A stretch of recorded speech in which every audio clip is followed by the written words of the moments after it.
ஒரு மனுஷனாக இருந்தான். அவன் ஒரு குருவை தேடி போகிறான். குருவை தேடி போய் அவர்கிட்ட கேட்குறான், அதாவது ஞானிகிட்ட போய் கேட்குறான், குருவே, எனக்கு ஏன் இந்த நிலைமை, வெள்ளம் போல் பிரச்சனைகள் என்னை மூழ்கடிக்குது, இனி என்னால் இதிலேருந்து ஒருபோது திரும்பவே முடியாதா அப்படின்னு சொல்லி நின்று குருக்கிட்ட புலம்புறான். அதுக்கு அவனை கனிவோடு பார்க்குறாரு யார், அந்த குரு. தன்னோட ரூமுக்கு கூட்டிகிட்டு போயிட்டு அப்படியே ஆசுவாசப்படுறாரு, கொஞ்சம் பொறுப்பு அப்படின்னு.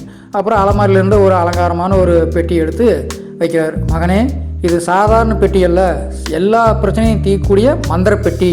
நீ உன் பிரச்சனைகள் பூரா ஒவ்வொன்றா சொல்லு, அதையெல்லாம் நாம் இந்த பெட்டியில் போட்டு வச்சிட்றேன், அதுக்கப்புறம் நீ நிம்மதியாக வாழலாம் அப்படின்னு சொல்லி போட்டு அந்த குரு சொல்கிறாரு. குரு மேலே இவனுக்கு நல்லா நம்பிக்கை. அப்புறம் தன்னோட பிரச்சனைகள்லாம் சொல்ல தொடங்குறேன். நான் தொழில் செஞ்சுட்டு இருந்தேன் சாமி, அது பெரிய நஷ்டமாயிடுச்சு.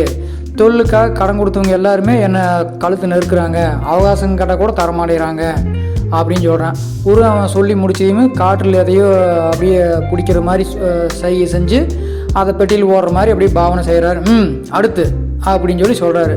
என் மனைவிக்கு எல்லாம் பிடிக்கவே இல்லை சாமி, வீட்டில் அடிக்கடி சண்டை, நிம்மதியாக ஒரு நாள் கூட போகவே மாட்டேங்குது அப்படின்னு சொல்கிறேன். அப்படின்னு சொல்லி போட்டு அவர் அதே போல் ரெண்டாவது அந்த பிரச்சனையை பிடிச்சி படிக்கல போகிற மாதிரி அப்படியே பாவனை செய்கிறாரு. அடுத்து மூணாவது பிரச்சனையை சொல்கிறேன். என் பிள்ளை என்னையே மதிக்கிறதே இல்லைங்க, இப்படி ஒரு வாழ்க்கை வாழ வேணுமான்னு இருக்குது அப்படின்னு சொல்லி சொல்கிறேன். குரு மதியம்னாரு. அதே மாதிரி அந்த பிரச்சனையை ஏதோ பிடிச்சி அந்த பெட்டியில் அடைக்கிற மாதிரி பாவனை செய்கிறாரு. அப்புறம் சொல்கிறாரு, பிரச்சனைகள் எல்லாம் இந்த பெட்டியில் அடைச்சாச்சு, இனி இவை உன்னை பிடிக்காது, இந்த பிரச்சனை உன்னைய பின்தொடர்ந்து வராது, எனவே நீ இங்கே ஒரு நாள் மட்டும் தங்கி இருந்துட்டு மறுநாள் நீ ஊருக்கு போகலாம் அப்படின்னு சொல்லி நம்பிக்கையாக சொல்கிறாரு. அவனும் அப்படியே ஒரு நாள் தங்கி இருந்துட்டு அதுக்கப்புறம் ஊருக்கு புறப்புறான். இந்த ஒரு நாளில் அவனோட மனசு ரொம்ப நல்லா தெளிவடைஞ்சிருக்குது. ஏன்னா தன்னோட பிரச்சனையை பூரா குருநாதர் ஒரு மந்திரப்பள்ளி போட்டு பிடிச்சிட்டாருன்னு அவனுக்கு ஒரு நம்பிக்கை. உண்மையிலேயே குரு தன்னோட பிரச்சனைகளை அந்த பெட்டியில் அடைச்சிட்டாரு அப்படின்னு அவன் நம்புகிறான். ஊருக்கு திரும்புகிறான். ஊரோட எல்லையிலேயே நின்றுட்டு இருந்த ஒரு உறவுக்காரரு, சொந்தக்காரரு அவனை கண்டது ஓடி அப்படியே கட்டி பிடிச்சிட்டாரு. நல்லா இருக்கிறியப்பா, எங்கேப்பா போனேன், உன்னை காணாமல் தவிச்சு போயிட்டான் அப்படின்னு சொல்லி சொல்கிறாரு. அவனுக்கு ஆச்சரியமாக இருக்குது. இவர் நம்ம மேலே இவ்வளோ நம்பிக்கை அன்பு வச்சுருக்காரா, இத்தனை நாட்களில் ஒரு நாள் கூட இதை அவர் வெளிப்படுத்தியதே இல்லையே, அது சரி நானும் தான் வெளிப்படுத்தினதை, எல்லாம் அந்த மந்திரப்பட்டியோட மகிமை தான் அப்படின்னு நினச்சிட்டான். கொஞ்சம் தூரம் மறுபடியும் நடந்து போகிறேன். நடந்ததுமே அவனுக்கு கடன் கொடுத்த ஒருத்தர் எதிர்படுறாரு, எதிர்கால் வராரு. வழக்கமாக அவர் கண்டதை பயந்து ஓடுற அவர் என்ன பண்ணுறாரு, இந்த முறை பயப்படல, அதுதான் குரு அவனோட பிரச்சனை பூரா அடைச்சிட்டாரு அப்படின்னு அவன் நினச்சிட்டு இருக்கிறான். நேருக்கு நேராக அவனை சந்திக்கிறான். கடன் கொடுத்தவரும் அவருக்கு நேருக்கு நேராக நிற்பது என்று ஆச்சரியப்பட்டார். நேற்றெல்லாம் அவன் ஊரை விட்டு ஓடிட்டான்னு கேள்விப்பட்டு அவன் வீட்டுக்கு போய் விசாரித்து உறுதி செய்து கொண்டார். மொத்த பணமும் போச்சே என்கிற கவலை, மற்றொரு பக்கம் ஒரு குடும்பத்தையே தெருவில் நிறுத்தி விட்டானே என்கிற வருத்தமும் நிறைஞ்சிருந்தது. அப்புறம் அவனை கண்டதும் அவருக்கு மகிழ்ச்சி தரதாக இருக்குது. என்னப்பா, நீ பணம் கொடுக்காமலும் பதில் சொல்லாமலும் நழுவி ஓடிட்டு இருந்தையே அப்படின்னு நினச்சி கொஞ்சம் கராராக பேசினேன், தவிர வேற ஒன்றும் இல்லை, மனசில் வச்சுக்காத அப்படின்னு சொல்லி போட்டு உன் விருப்பப்படி எப்போது பணத்தை வேணுமாலும் திருப்பி கொடு அப்படின்னு சொல்லி போட்டு சொல்கிறாரு. இதை கேட்டது அவனோட மனசு அப்படியே நெகிழ்ந்து போகுது. ஏன்னா இவன் கடன் வாங்கினவன், அவர் அப்படி சொல்லுவார்னு அவன் நினைக்கவே இல்லை. ஐயா மன்னிச்சிருங்க, நான் செஞ்ச சில தவறுகளால் தொழிலில் பணத்தை இழந்துட்டேன், கூடிய சீக்கிரம் நல்ல முறையில் உங்களை தொழில் செஞ்சு உங்களோட கடனையெல்லாம் அடைச்சிடுறேன் அப்படின்னு சொல்லி சொல்கிறானுவன். அவரும் சரின்னு சொல்லிட்டு நகர்ந்துறாரு. மந்திரப்பட்டிய மேலே அவனுக்கு அப்படியே இருந்த நம்பிக்கை மறுபடியும் அதிகமாகிடுச்சு. ஆனால் சும்மாவே சண்டையிற மனைவி என்ன சொல்லுவாளோ அப்படின்னு நினச்சிட்டு பயந்துகிட்டே வீட்டுக்கு போயிட்டு இருக்கிறான். அவனை கண்டதையும் அவனோட மனைவி ஓடி அவனை கட்டி பிடிச்சிட்டு கண்ணீர் வடிக்கிறான்.